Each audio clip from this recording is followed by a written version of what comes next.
You know that friend who always cancels plans? The one who's sick again, tired again, maybe next time? Yeah, that friend isn't flaking. They're not unreliable. They're not secretly judging you. They're protecting something most people don't even realize they're losing.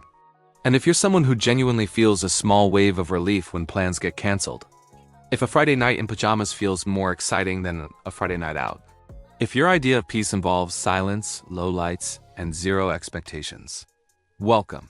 You're about to feel uncomfortably seen, because today, we're not talking about laziness. We're not talking about social anxiety stereotypes. We're breaking down the psychology of people who love staying home. The kind society casually labels as boring. But science calls something very different. Here's what most people don't understand. Extroverts recharge by being around people. Noise feeds them. Movement fuels them. Chaos gives them energy.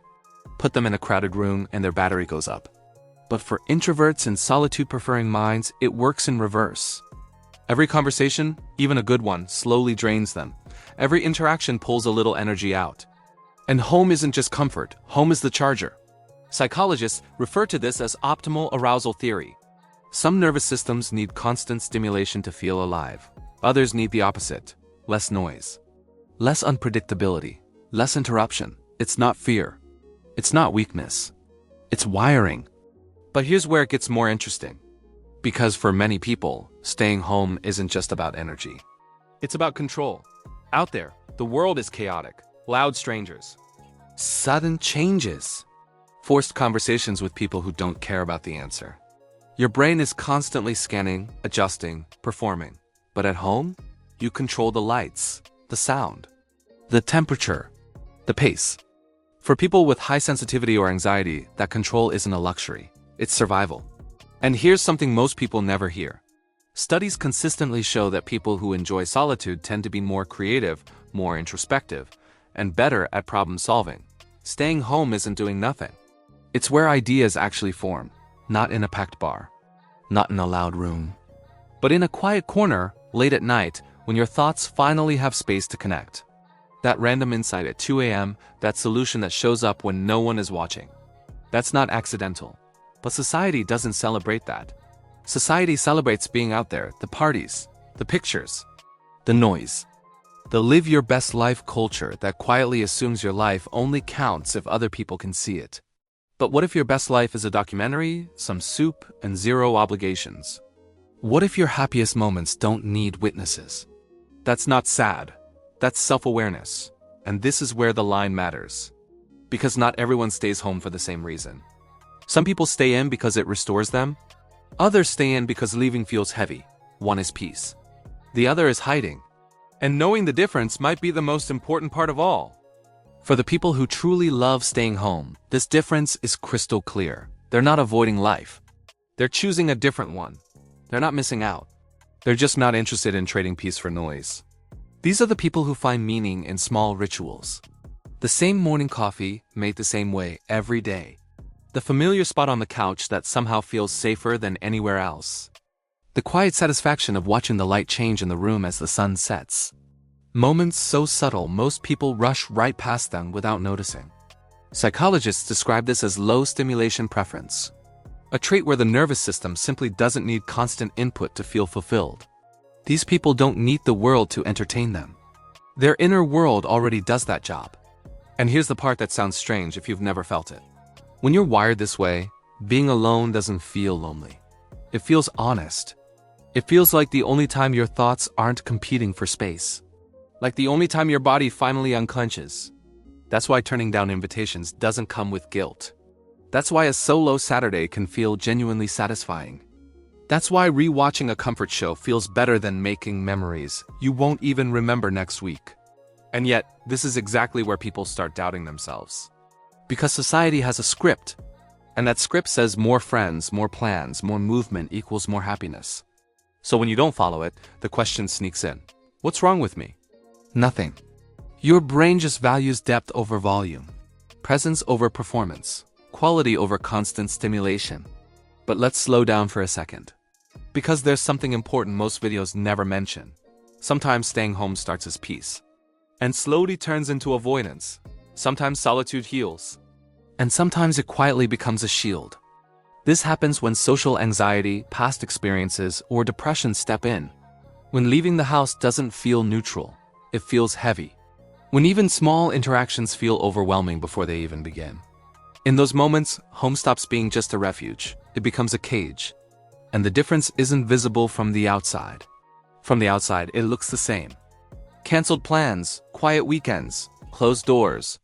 But internally, the experience is completely different.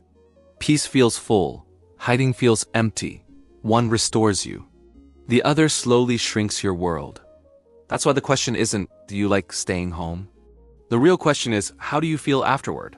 Do you feel calm, grounded, more yourself, or do you feel numb, disconnected, stuck in the same loop? Because loving solitude is healthy. But fearing the world isn't the same thing. And here's the uncomfortable truth. Most people never stop to ask themselves this. They just keep living on autopilot, following expectations that were never designed for their nervous system in the first place. But you're different. If you're still listening, it's because something in this hit a nerve. Not in a bad way. In a familiar way. And in the next part, we're going to talk about why people like you often see things others miss. Why silence doesn't feel empty to you. And why your way of living might actually be protecting something rare. There's a reason silence feels different to you. And it's not something most people ever stop to question. For a lot of people, silence is uncomfortable. They rush to fill it with music, conversations, notifications, background noise. Silence feels like something is missing. But for you, silence feels like something finally arrives. That's because your brain doesn't need constant stimulation to stay engaged. When the noise drops, your mind doesn't shut down. It wakes up, thoughts connect, memories surface. Patterns start to make sense. Psychologists often describe this as a reflective cognitive style, a way of processing information that favors depth over speed, meaning over reaction. While others think out loud, you think inward. While others process life by talking through it, you process it by sitting with it. And that makes you different in ways most people don't immediately see. This is why crowded environments feel exhausting. It's not just the people. It's the constant demand on your attention. Every sound pulls at your focus. Every movement asks to be noticed. Every interaction requires a response. Your brain doesn't filter much out. It takes everything in. So after hours of stimulation, you're not tired because you did too much. You're tired because you noticed too much. And home, with its predictability and quiet, gives your nervous system something rare. Permission to stop scanning. Permission to stop performing. Permission to just exist. This is also why people like you often feel out of sync with the world. Not because you don't belong, but because you're not wired for constant outward engagement. You don't chase intensity. You value consistency. You don't crave excitement. You crave stability, and that doesn't make your life smaller. It makes it intentional. Here's something most people misunderstand. Depth doesn't announce itself. The loudest people aren't always the most fulfilled. The busiest lives aren't always the richest ones. And the ones who appear to be doing the least are often doing the most internal work. That internal work matters. It shapes how you understand yourself, how you connect with others, how you respond instead of react. And over time, it builds something incredibly valuable. A sense of self that isn't constantly pulled in 100 directions. This is why you don't feel the same pressure to keep up. Why trends feel empty. Why small talk feels draining. It's not arrogance, it's alignment. Your nervous system is tuned for something slower, quieter, more deliberate. And in a world that rewards noise, that kind of wiring can feel invisible. Or worse, misunderstood. But here's the truth most people never hear.